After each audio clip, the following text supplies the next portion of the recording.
leading with love has its serious side, in a way. I mean, the consequences of not leading with love are pretty serious. So we should get serious about this thing. And 2 hours is a long time. Are you going to be able to not check your texts or emails for 2 hours? Yeah, are the phones off? Are we in this together now? No distractions? Happy birthday. Okay. So let me give you a sense of what we're doing. We're going to kind of center ourselves for a few minutes, add a little bit more to what Emily initiated and the welcoming, and then I'll chat a little bit, maybe I really do want you to leave with something so that, in fact, you can embody Jerry and Gina's vision of leading with love. And clearly, that's not just about these few days we have together and these few days in this rarefied atmosphere where we put everything aside and we make getting together and maybe tapping into something of significance and sacredness really important. But what's more important is what's going on when you leave, because this is just 4 days. 4 days. Let's call it 4. And so what are the rest of our days going to look like? And that's partially what I want to kind of make this thing about. So we'll talk a little bit, then we'll move, maybe we'll chant a little bit. Are you guys cool with chanting a little bit? Cool. We'll chant a little bit, and then we'll listen to our hearts. That's really what this is about. Okay, so let's start with step 1. Let's just center ourselves. If you would, go ahead and sit up nice and tall. Close your eyes.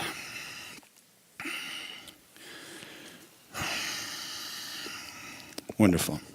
Anything that's comfortable, any seated position that's comfortable. Do try and have your spine tall, and we'll close our eyes. And just start to become aware of where you are in time and space. You've never been here before. This is a unique moment, and you are present in a unique way. So with your eyes closed, begin to sense how you occupy this space that we're sharing.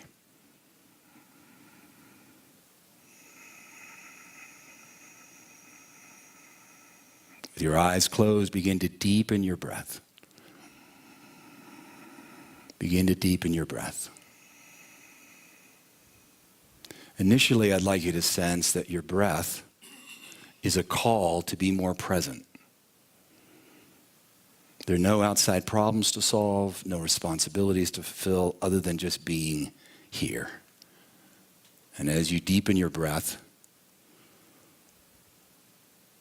you slowly begin to accumulate or draw a direction to be more present.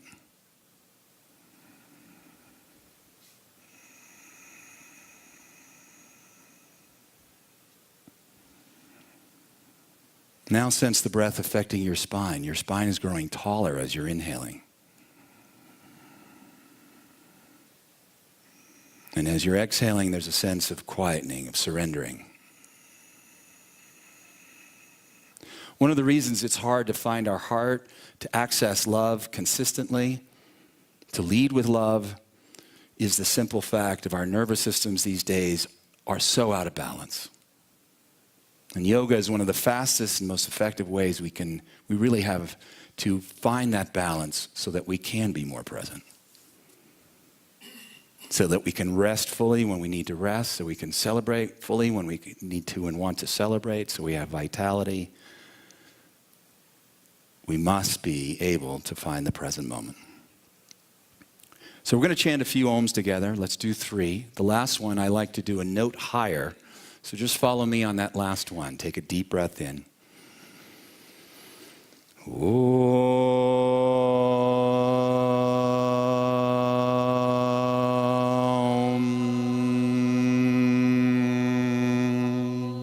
Okay, we can do a little better than that, a little louder, a little stronger. Feel it moving through your spine.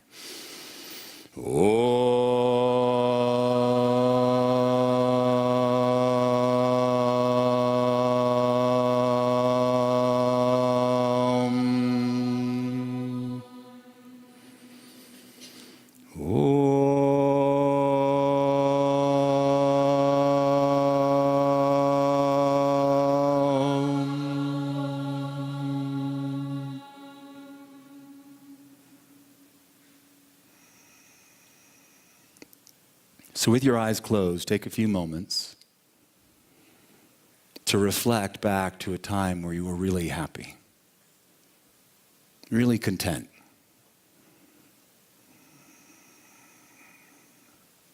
You can see yourself walking through it.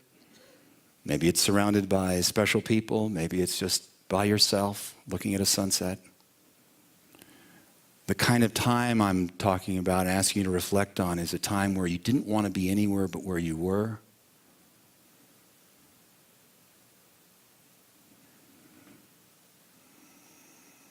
You needed nothing other than what you had in the moment.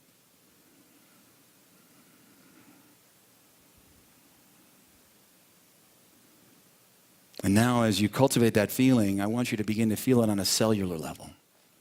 Literally what was happening on a cellular level. As though every cell was smiling. Every cell joyous.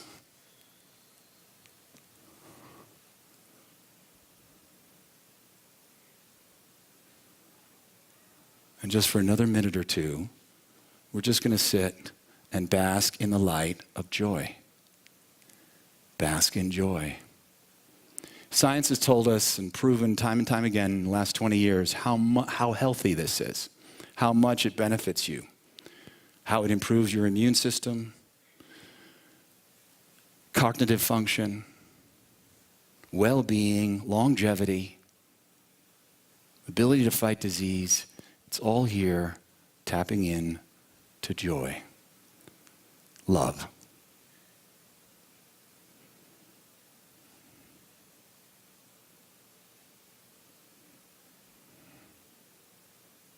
Give yourself the gift for one more minute.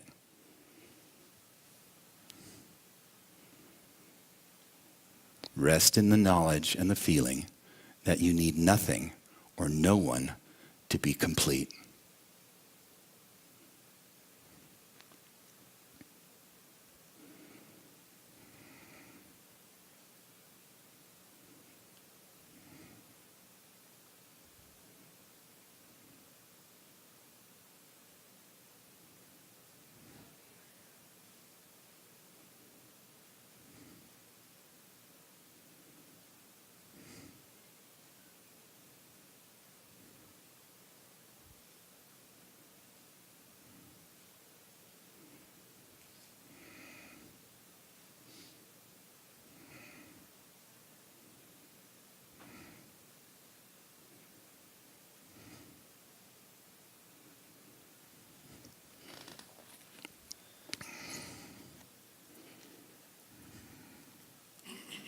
Okay, so I'm just giving you a few more seconds, so soak it up.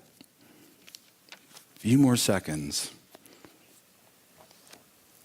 of basking in the light of joy.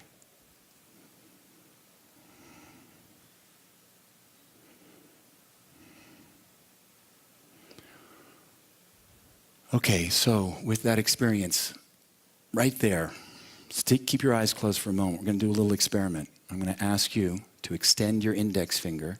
If you're right-handed, with your right hand. If you're left-handed, with your left hand. And point to yourself.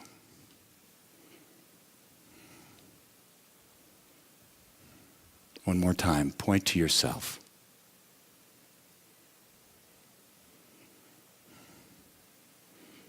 Okay, relax for a moment.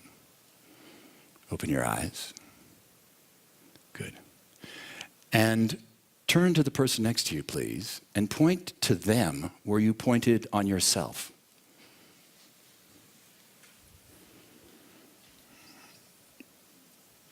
Okay, it's pretty much, except one or two exceptions. Now, think about it. If you want to recalibrate where you want to point to them, move your finger now.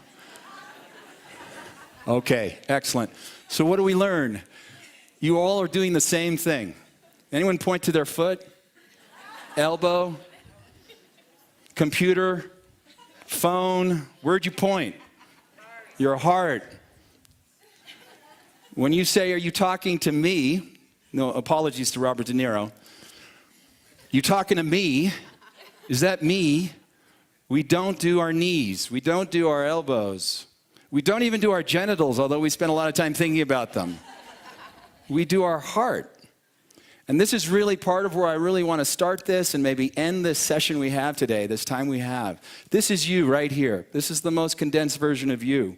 And you do it to a child, they'll do the same thing. And no matter how far you go through your life, when you have an essential sense of self, it's from here. It emanates from your heart. There's something like 37.5 trillion cells in your body. 37.5 trillion. And they all are divided into groups of tissues, right? So you have heart tissues, which do very different things than liver tissue and bone marrow tissue. You have all of 37.5 trillion divided into brain cells and bone marrow and liver and kidney, lungs, skin, heart. They're all doing something different, but they're all being organized by a core principle.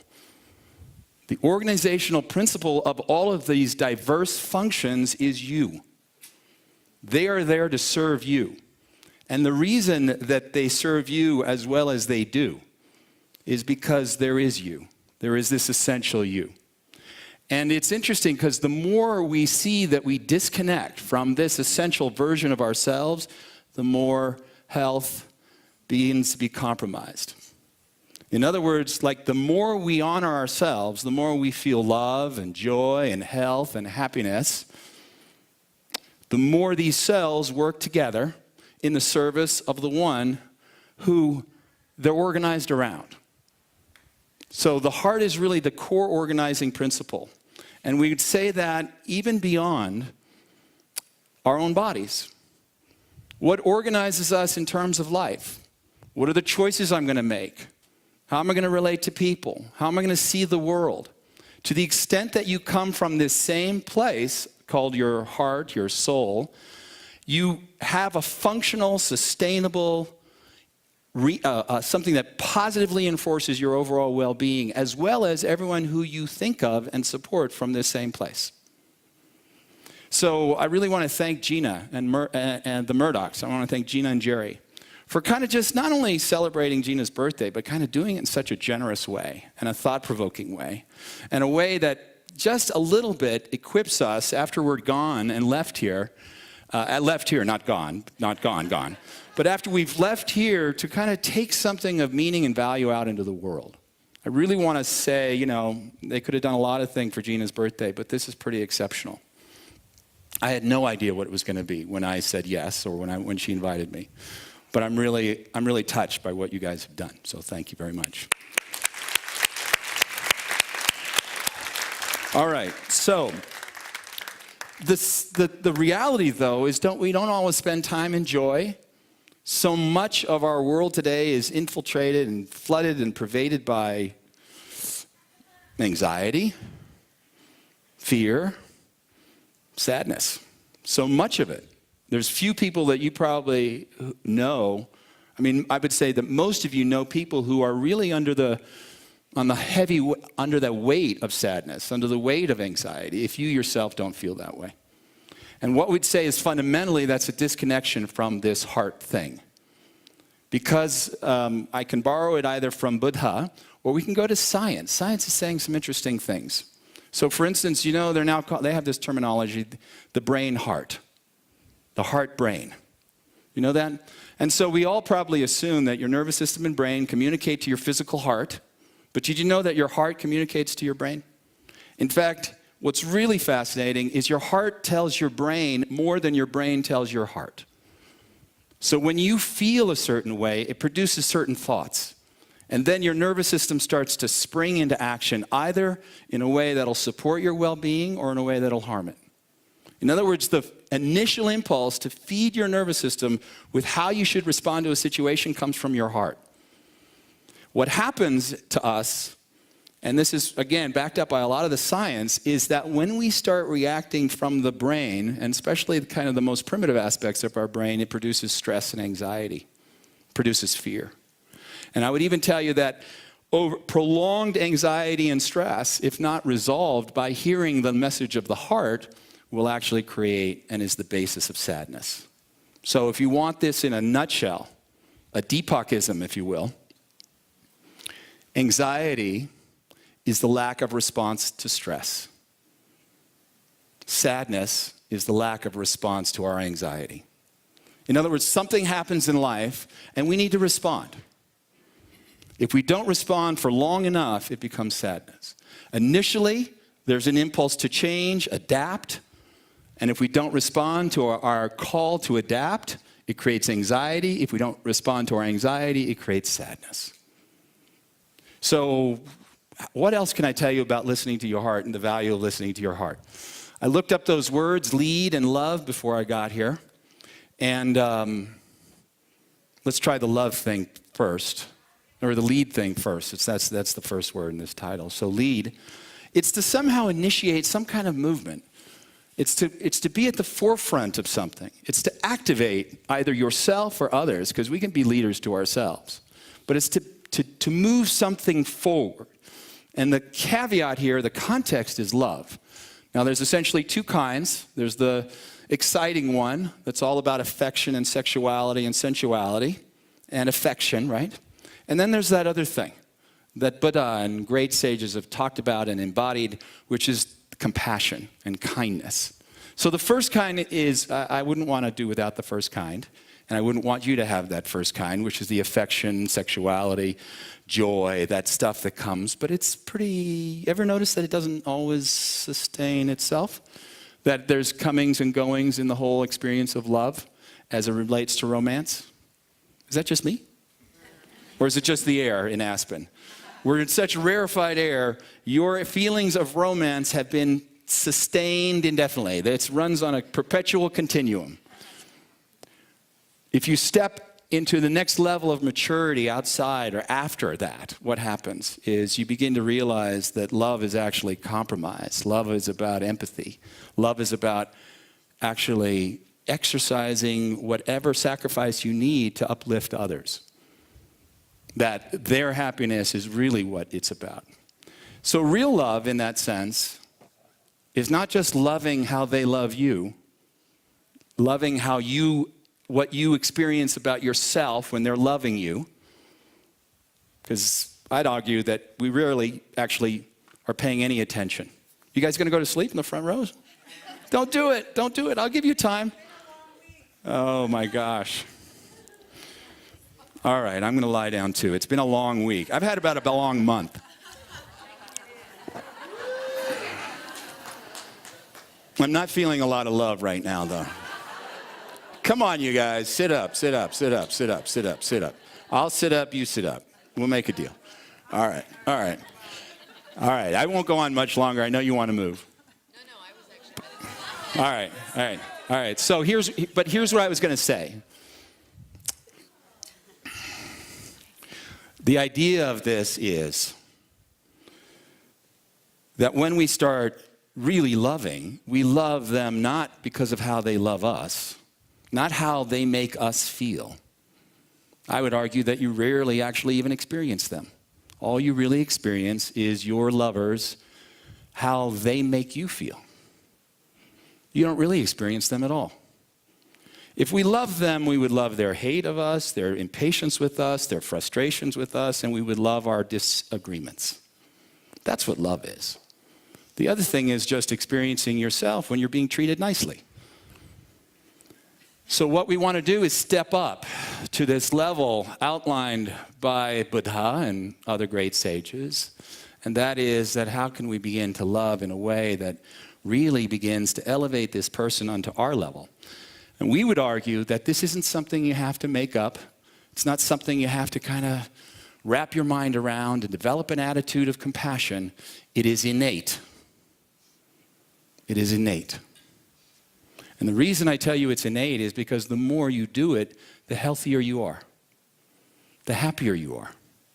This is proven on the scientific side as well as on the spiritual side of things, which says that the more I can love unconditionally, the happier and healthier I am. The more acceptance I practice, the more all of these cells start working together in harmony. And so compassion, kindness, thinking out beyond ourselves is really what love is about. So if we're going to lead with that, and we initiate and we move forward and we gather momentum and we inspire others from our own place of acceptance, we can change the world. we can truly change the world. And if that world is 6 people or 3 people or 1 or 6,000 or 6 million, the point is that's where we all need to resonate from, because it'll ensure not only your long life, it'll ensure that you're fulfilling the very reason you came here to do your thing. I'll argue that each of you is a group of cells in your body with a unique function, inspired and organized around love. That's what we are. We are each a unique organizational grouping in service of what this self is, which is the heart, which is this message of expansion, inclusiveness, elevation, and finding in ourselves a way to inspire and motivate and take care of others as well. Okay, so that's really the name of the game. I started to say that when the head begins to give more messages to this organism called the body than the heart does, it leads to all sorts of diseases on the one side, but more just simply discomfort. So what we want to do in our movements today, in our yoga practice today, is let's access that intelligence. 2 fundamental things there. Buddha said karuna and prajna. Those are those 2 words, lovely words. First means compassion, love in the elevated sense. And the other is wisdom, the light of wisdom. And we would actually say, if you go into that understanding, and this is something Jerry and I have already talked about a little bit and will continue to talk about, and that is that the very thing that lights your experience, that allows you to experience life itself, is the heart. This is the thing where the light comes from that fuels perception. So the heart is 2 things. One, it is this innate feeling of love, compassion, joy. And the other thing it is the light of perception. Your entire world is lit by the quality of the light in your heart. The brighter that light, the more you see opportunity, possibility, aspiration, healing, inclusiveness. You have a vision for your future. That's all rising from the heart. So, this is the work we want to do. And that's, you set this up. Oh, glad you sat up for that. I'm glad too. I'm glad I sat up. All right, so did I want to say anything else before we started? I don't think so. I wanted to kind of give you a sense of that and where we're going with this. Main thing is that that the function of practice, really, spiritual practice, whatever it is to make sure that our hearts are giving the brain more information than the brain is giving to the heart. That's the way you are meant to function. Be less reactive and more wise.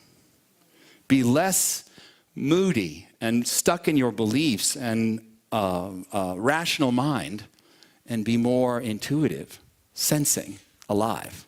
That's the context of the heart. And finally, my first teacher, great soul, amazing human being, since passed, died at the age of 97. He quoted an ancient text, and it said this. It said, neither the lover nor the beloved be. Be the loving. Neither the lover nor the beloved being. Be the loving. What do you think that means? Our version of love, I've kind of said it, but I'll say it one more time in a slightly different way, is that if I am feeling low, I can sit in your lap and you will take care of me, with the understanding that when you're miserable, you can sit in my lap and I'll take care of you. One is the lover and one is the beloved. And we always are hoping that we're going to get that beloving from somebody. We're going to be able to be beloved by somebody or something. And we wait and we wait and we wait. And when they don't show up, it's instant antagonism, defensiveness, separation. Instead of trying to find this kind of, what's that called, quid pro quo of love. Wait a minute, last week was my week. I did all this loving last week. It's my week this week. I really reached out. I did my thing. I pushed the envelope on compromise. Man, I want my turn now. So this kind of inventory of checks and balances of how much you've put out and how much you've received. And if you've received more than you've put out, well, then I'm happy and I like you. And if I've put out more than I've received, I don't. Be the loving, which means come from this place, this unconditional wisdom, light that is your heart. Make choices from that. Let that inform your rational mind. Let that inform and reshape your beliefs and your expectations, what you want out of this life. And let that be the source of your dreams. Be the loving.